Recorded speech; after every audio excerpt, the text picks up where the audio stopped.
What's up there, everybody? It's Odin here once again. Thank you for, I don't know, stopping by and listening to me talk. I don't know, I often wonder why anybody does. But if you do, I really appreciate it. Means you're interested in either what I got going on artistically, creatively, or just in life in general. As I talk about whatever rolls across the melon at any given moment. And we'll do some more of that today. Got home not too long ago, and we started having really cool thunderstorms for a little bit. But as we move into that season, I was reminded about a year ago today that I was like introduced to tornadic thunderstorms and things like that, and I found it so fascinating. And here we are on the cusp of that season again. So we'll see what it holds in store. But that was a new thing for me after moving out here to Misery. And Misery, it's been a mixed bag, but a lot of good, really. Talked about it before. I met a beautiful lady. That's going really well. My kids are out here, which that's going really awesome as well. Just watching them grow, watching them go through all their struggles and triumphs in that strange area of life called teenagehood, teenage years, whatever you want to call it. I remember them very fondly, and I think they will as well. It's, some psychologists often refer to like toddler years as the most formative, sometimes even infant years as being so formative to your personality and your character and all these things. And, I'm not going to argue with people who studied more than I have. But I know very, at least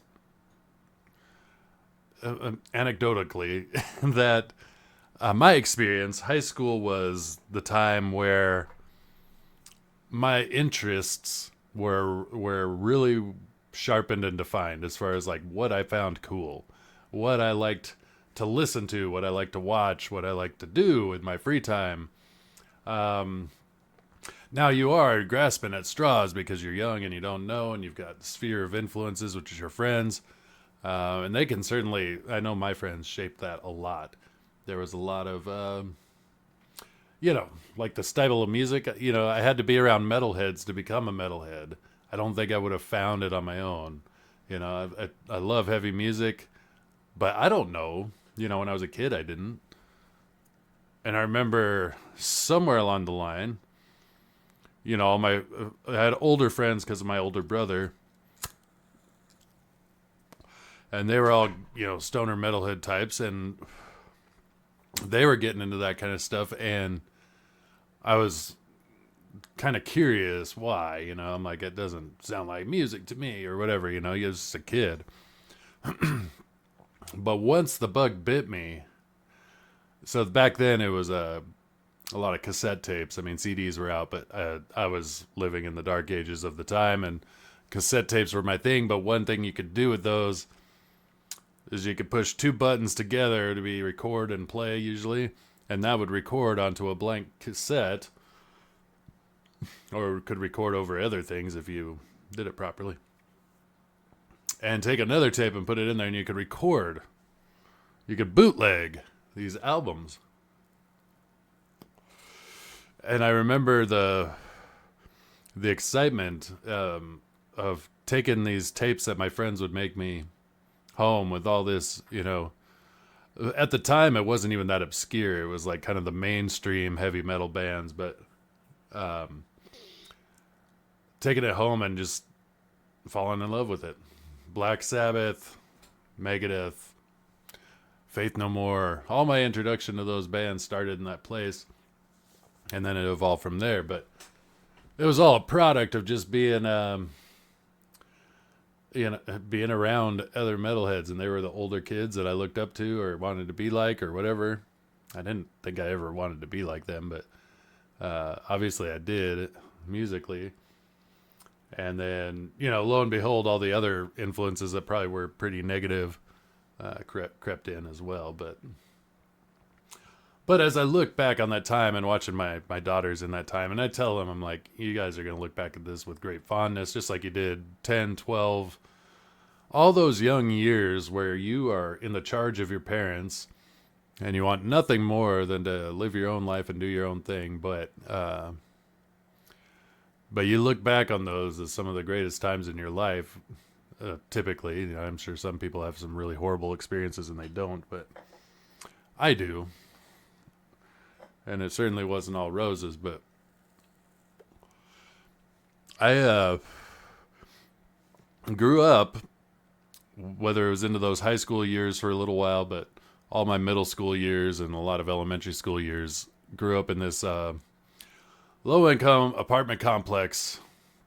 It's called Maple Terrace, and all of us kids that grew up there, there was a lot of kids, and you learned a lot of dynamics about social dynamics from being in that world. And we played every sport, with basketball, baseball, football. We played those four sports: basketball, baseball, football. We played those three sports. Mostly basketball and football, it seems like, but football was probably the biggest. But it was just all these neighborhood kids, and you learn these social dynamics. But I look back on that time, it's one thing my kids didn't have as much because they would live out in the country, and it's not ideal. They're basically projects, but there was the real nice thing of you always had kids to play with. There was always kids outside. And they may have been bullies. They may have been hard-edged, come from bad situations, like all of us kind of did. But, again, just jump in, start playing football with everybody or play basketball. Tetherball, they had a tetherball thing there, and that was so much fun. But yeah, I look on that with great fondness. High school was mostly there, and then we moved later. But so anyway, all that coming back to my kids. My oldest is graduating this year. See, a very proud dad. Graduating from high school. She's incredibly smart, incredibly strong, beautiful. She's amazing. All my girls are amazing.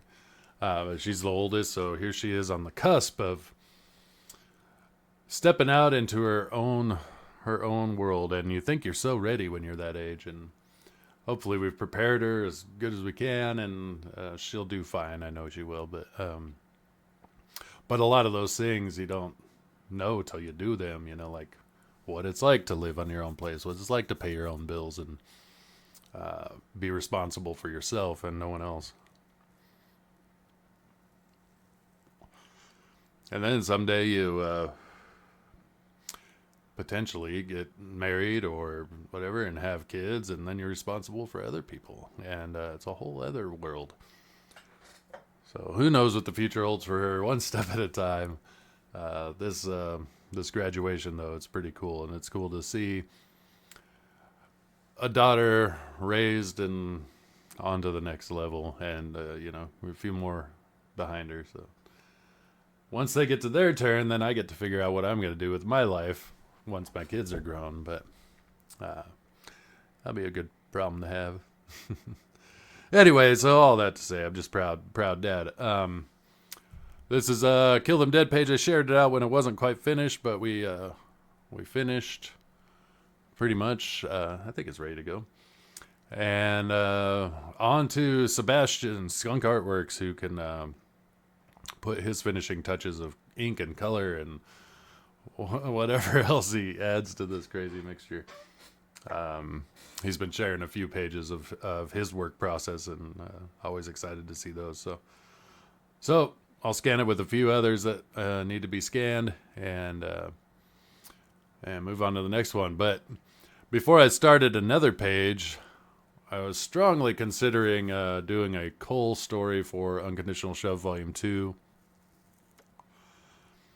Part of the reasoning is I really want to do more ink work. I miss having a pen and brush in my hand, and so I want to do that. But also, it's been asked for, and it certainly was a lot of fun doing that first Cole story. So yeah, we'll see.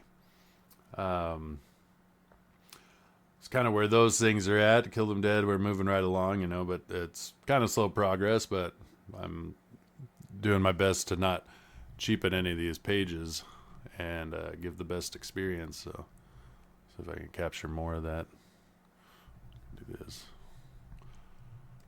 without showing my balls or something crazy. Because naturally, I'm not wearing any pants. Just kidding. Don't get excited. Yeah. So anyway, yeah, that's kind of where those things are at. We're working on stuff, but it's just a bit slow at times. So, what else can we talk about? Got a few events coming up that I'm excited about. One is local theater is playing, and this might be across the board for all the Alamo theaters, but Alamo theaters I have a love-hate relationship with. They do a lot of cool shit, but they're extremely expensive. And that's what makes me pine for the theater that I had in Spokane, where it was like a Tuesday or Wednesday was it might have changed their prices, but $2.50 to see the movie, $3 tall boys that you could drink in the theater, bottomless popcorn for $7, and it was like, man, less than $20. I had a hell of a time. And now, just getting the tickets at Alamo is like $20. So, and then they also have beer as an option and like food, but it's like everything's so expensive. And then they fuck you over because they say they're charging this gratuity fee. It's like 18%. It was fucking insane. And then they try to explain it by sounding like a bunch of fucking assholes. They're like, because we care about our employees, we charge you this. I'm like, that's the biggest horseshit I ever heard, And then you're also expected to tip because they do wait on you. Like, they come to your table, all this shit. So, I mean, it's a cool experience, but it's just real spendy. And that hidden fee shit I fucking hate. It's like, I would rather you just up your prices, I would still do the same shit, but I wouldn't feel like you're trying to bullshit me like I'm a dumbass, So anyway, all that said, we got tickets. They almost sold out. My girlfriend and I got tickets to, because they're doing a whole like month of David Lynch, which is fucking cool. And I want to go to all of them, but like I said, it's really fucking expensive and I can't. But the one I was like, I will not miss it because I hadn't watched it. It's the only thing I hadn't watched in relation to Twin Peaks, and that's the movie Fire Walk with Me. And I've been planning, I wanted to see it. I watched all the series and even skipped ahead to the new series where the movie should have been in between there, even though it's a prologue and everything. So it's going to be fine, but it might answer a few questions I have. But I never saw it, and now I get to see it on the big screen. Pay a little extra dough, but it's worth it. There's other David Lynch movies this month.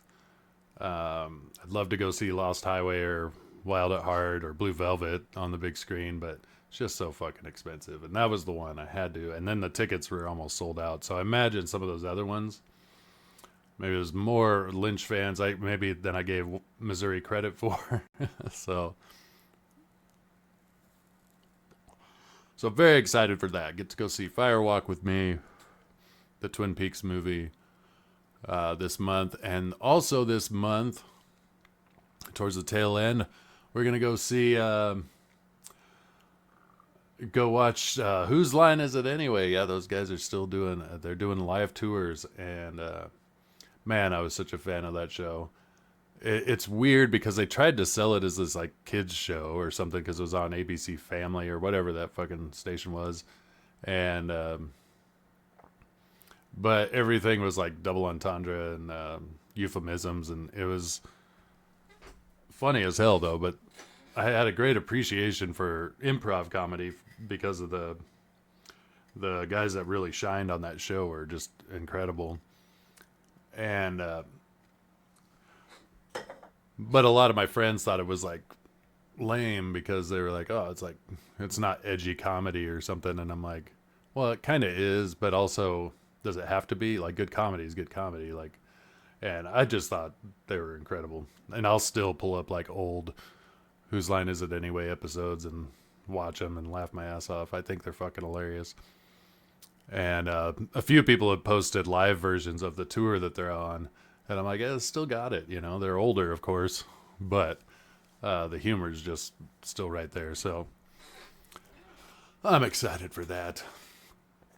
Plus, we got minor league baseball season. So my girlfriend and I, we go to a lot of minor league games. We did last year anyway. The local team here. So, and I love baseball games. I love sports. So I'm excited for that. So a lot of cool things. Plus, I got a weekend getaway with her this coming weekend. That'll be fun. No children on either side. We're just her and I. It'll be fun.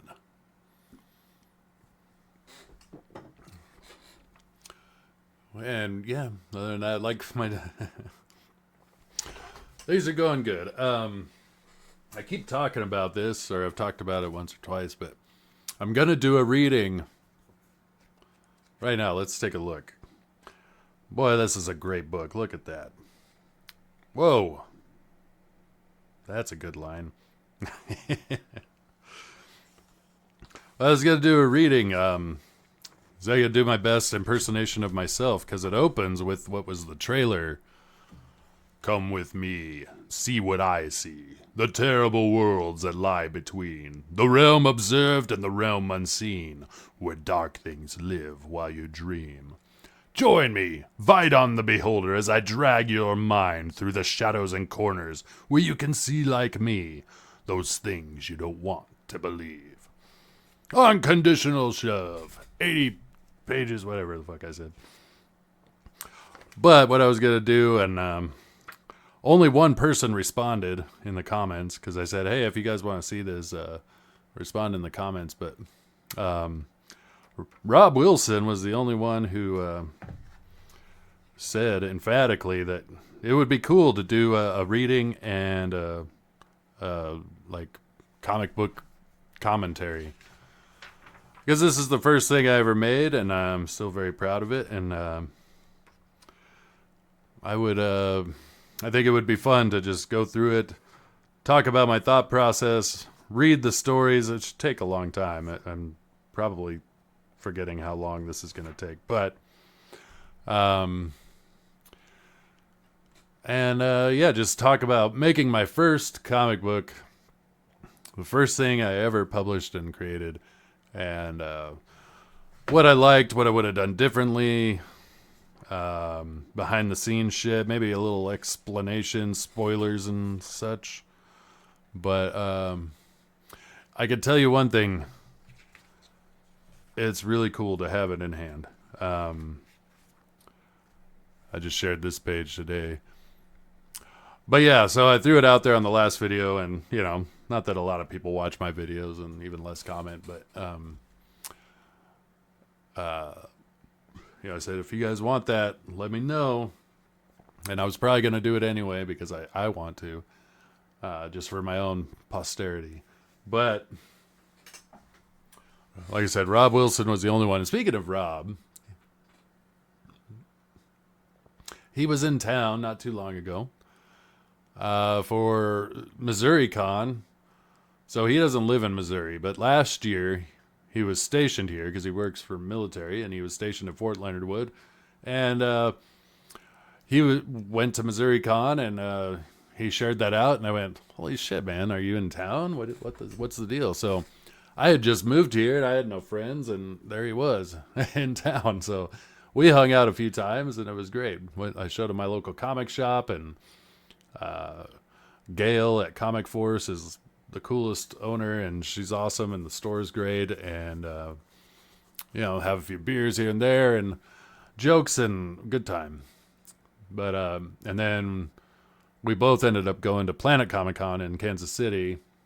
Not together, but we met there. I had my daughter, and that was, you can watch that video. It was quite a fiasco. But anyway, he moved back to where he's at now, and but he took time off to come out to Missouri for Missouri Con, which is probably not the greatest con in the world, but we had a good time. So he's like, hey, I'm going to come out again. I'm like, cool. So we hung out. I didn't go to the convention because I don't know. I don't know. I think I'm kind of done with conventions. They just don't feel fun. And I walk around, there's so many fucking people. And then it kind of just chaps my hide that 75%, probably more than that, aren't even really comic book fans. It's called Comic Con in name only. And yeah, it's just like tons of people. It annoys me. I don't know. Someday I want to do conventions and have a booth and do that whole thing and at least see what that's like. But I don't feel that I'm going to enjoy that a whole lot more. At least then I'm stationed somewhere. We'll see, but I didn't go because I kind of just not really that interested.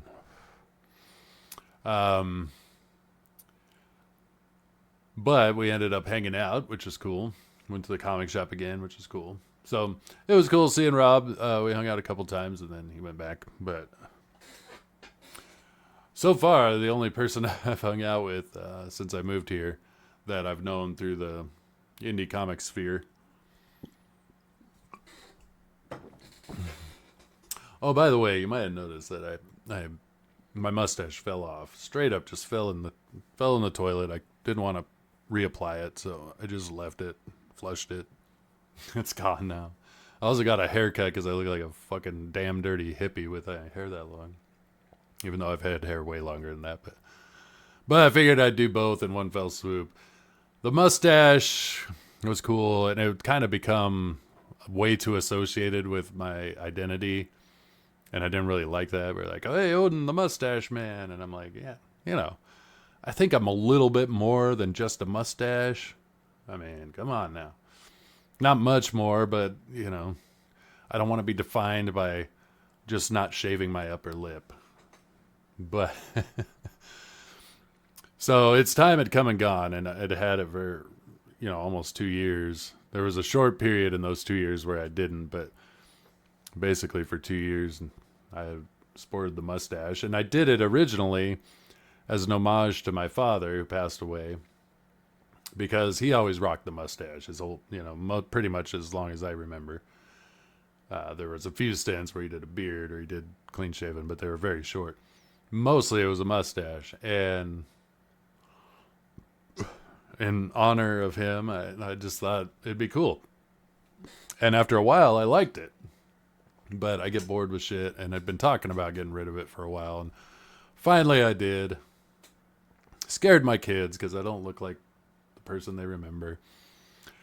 Made my girlfriend think weird of me for like a day or two.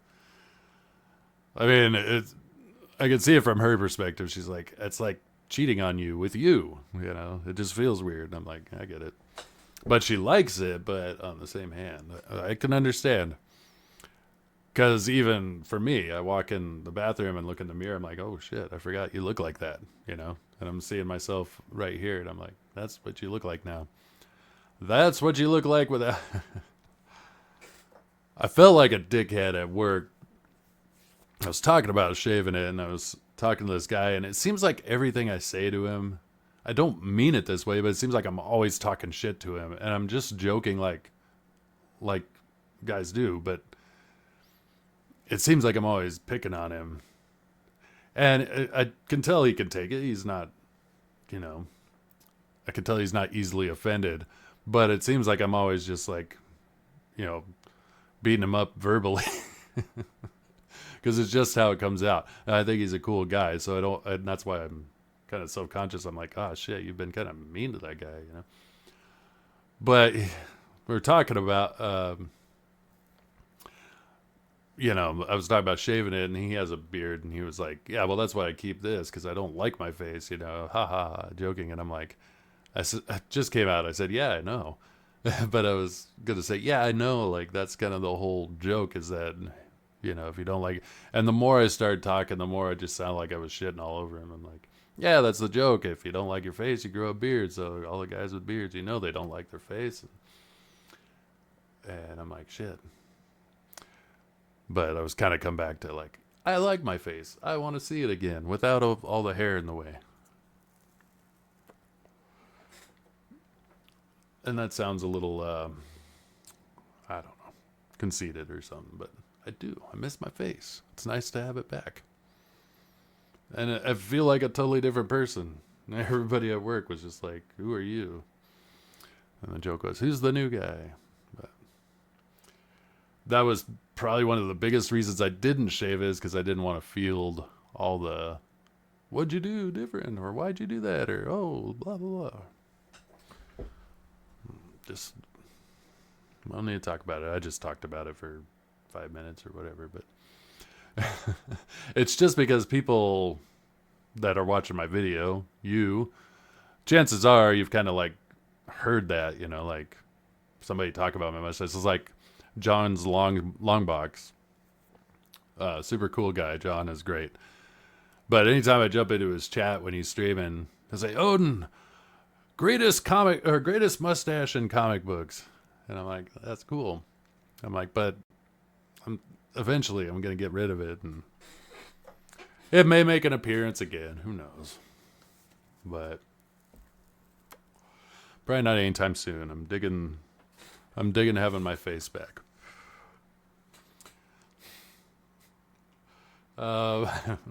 That's all. That's all it's fit to print. I don't have much else to talk about. What else in the world could you even talk about?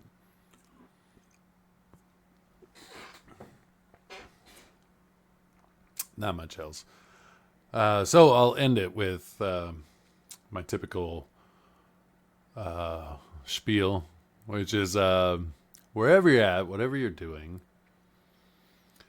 I hope that you're facing those challenges and obstacles and the good and the bad of life with confidence and courage and a great sense of care and love for those you do love and the ones around you that are your sphere of influence, so that they can see what it's like to be pure awesome in everything you do. And above all, like I usually say, do all that with integrity, honor, and conviction. And it's really hard to argue with if you live that way. It really is. And most people will recognize it. They'll see that excellent spirit that you have, and you will be an inspiration to others. So just know, and it's not like anybody's waiting for you to fail. It's just that people are watching. Everybody's watching. If you have kids, they're watching. They want to see how you act. They want to know how to act. Subconsciously. They're not consciously like just watching you, but they're paying attention. And they always say like, tell people the best way to be, and if you have to, use words or something like that. It's like show people the best way to be, but if you have to, use words. Like basically your example, how you live is the best example. And those people who are watching will hopefully be inspired, hopefully because I've had plenty of people who've inspired me in one way or another, whether it's I've had friends that are just extremely mechanically inclined, and they could fix anything and do anything. And it blows my mind because I've never really been that mechanically inclined. My oldest brother always has, and my dad was. Or not my oldest brother, my middle brother. My oldest brother is more mechanically inclined than I am too, though. But it always inspired me because I'm like, yeah, I want to know how to do those things. So, teach me some things. We'll work on this vehicle together. We'll do these things together. But it inspired me to be better at those things, even though it's not my proclivity. And I've had friends that inspire me, like the world's falling apart around them, and it just seems like bad things constantly beating down their head, and they maintain this positivity the entire time and an evenness to their temperament. And I just blown away by it. And I'm like, I want to be more like that. I see that. I'm watching. I'm not watching in some kind of weird way. I'm just observing as another human going through this human existence. And I want to refine and cut and deburr the edges of the things that are probably holding me back or that I could be better at. So as I see that in other people, it inspires me so that you could be that for somebody else. Again, if you have children, especially, you're the best example. I can't remember where I heard it, but I seem to remember hearing something like, if you're not your kid's hero, you're failing as a parent. Now, obviously, that does shift a little bit when they become teenagers, but that said, I remember my middle daughter. So this is the thing: you get daughters, they start dating, and it's like this traumatic moment for everybody. But she had this boyfriend, and I was taking her and her sister out to dinner, and she invited her boyfriend, which I was excited. I wanted to meet, I'd rather meet this kid than not. And she was excited to for him to meet me, and probably for me to meet him. But he stood her up on that and said he couldn't make it or whatever. And I'd never forget how pissed off she was. Like, she broke up with him over it. I mean, there was a lot of other things, but like, she's like, that was the moment I realized I don't like this guy. He wouldn't even meet my dad. And man, that felt great for me. I don't want her to go through heartbreak but they have to learn these things. Everybody learns them. But I thought that was the coolest, that was so important to her. And that he shit the bed, and she said, no, you won't meet my dad. You're not worth being with. I love that. Now, whether that's me I'm not her hero, but she's a girl, so. But I think as far as, the example of a man, and she holds that kind of esteem, and that means the world to me, because I guess in a certain sense, I hope she doesn't settle for anything less. It's like, whatever example and things that I've done well, I hope that's the benchmark, and you shoot for the moon and you find somebody even more awesome, I mean, it's obviously my hope that they meet incredible guys, That's what I want. But, sometimes I have to, find out the hard way about relationships with losers. So, but that's a common theme. A lot of people have to figure that out. Anywho, all that to say, wherever you're at, I just hope that you're killing it. You're kicking ass. You're doing what's right, and that in itself is its own reward. Like, you don't need somebody to pat you on the back. You don't need anybody to just tell you that you're doing great. Those things are nice, and you probably will get that if you are doing good. But what was it? Oh, it was in the movie Rob Roy, Liam Neeson. And he told his kids that honor is the gift that a man gives to himself. And I always like that. Like, honor is its own reward. So, and acting in integrity and doing the right thing, they're their own reward. You do them because you're going to feel better about yourself for doing them. It's its own reward. So anyway, strive for that. Be awesome. Be kick-ass. And enough of me rambling and sounding pretentious. So anyway, that's all I got. Until next time, this is Odin, and we'll talk to you later. See ya.